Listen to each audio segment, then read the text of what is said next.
এবার বিশ্বব্যাংকের শুদ্ধাচার নিয়ে প্রশ্ন তুললেন অর্থমন্ত্রী। দুর্নীতি দমনে ব্যাংকটির আচরণ জেহাদি উল্লেখ করে তিনি বলেন, প্রতিষ্ঠানটি উদ্দেশ্য হাসিলের জন্য অসৎ উপায় অবলম্বন করে। এটি দুর্ভাগ্যজনক। দুর্নীতি দমন কমিশন আয়োজিত এক অনুষ্ঠানে তিনি এসব কথা বলেন। শুধুমাত্র দুর্নীতির অভিযোগ তুলে মেয়াদ শেষ হওয়ার 1 মাস আগেই গত 29 জুন পদ্মা সেতুতে ঋণ চুক্তি বাতিল করে বিশ্বব্যাংক। এরপর থেকেই সরকার চেষ্টা করছে বিশ্বব্যাংকে ফিরিয়ে আনার। মেনে নেওয়া হয়েছে বিশ্বব্যাংকের শর্তগুলো। এরপরেও বিশ্বব্যাংক নতুন শর্ত দেয় প্রধানমন্ত্রীর অর্থোপদেষ্টার পদত্যাগের।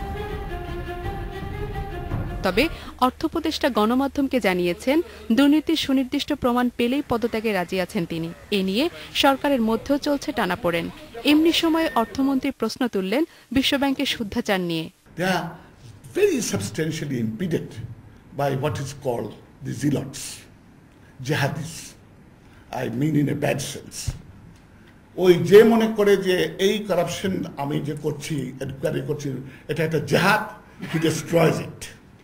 And let's try to avoid it. Our integrity unit আছে একটা বিশ্ব ব্যাংকে. It is a jihadi institution and it must be corrected. অর্থমন্ত্রী অভিযোগ করেন, দুর্নীতি দমনের পাশাপাশি প্রতিষ্ঠানটি সন্দেহজনক ব্যক্তিদের সাথেও সবসময় যোগাযোগ রাখে।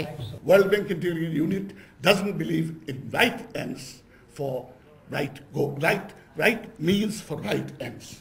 I'll give you some example because it is really a problem with me at the moment. Eavesdropping করে তারা illegally, rumor mongering করে তারা totally unacceptable. Moles ঢুকায়, maybe that's all right. I don't know. I don't like it anyway. And then they deal with questionable characters deliberately. দুর্নীতি নিয়ে নিজের দেশের সমস্যা নিয়েও কথা বলেন অর্থমন্ত্রী। সেই সাথে তিনি বলেন, ব্যাংকিং খাতে 40,000 কোটি টাকা ঋণের মধ্যে হলমার্কে 4,000 কোটি টাকার কেলেঙ্কারিতে বড় ধরনের কোনো সংকট হবে না। এ নিয়ে গণমাধ্যমের খবরগুলোর বিষয়ে প্রশ্ন তুলে তিনি বলেন, জাতীয় স্বার্থে এ ধরনের সংবাদ প্রকাশ করা উচিত নয়। জিমি আমির, ইন্ডিপেন্ডেন্ট নিউজ, ঢাকা।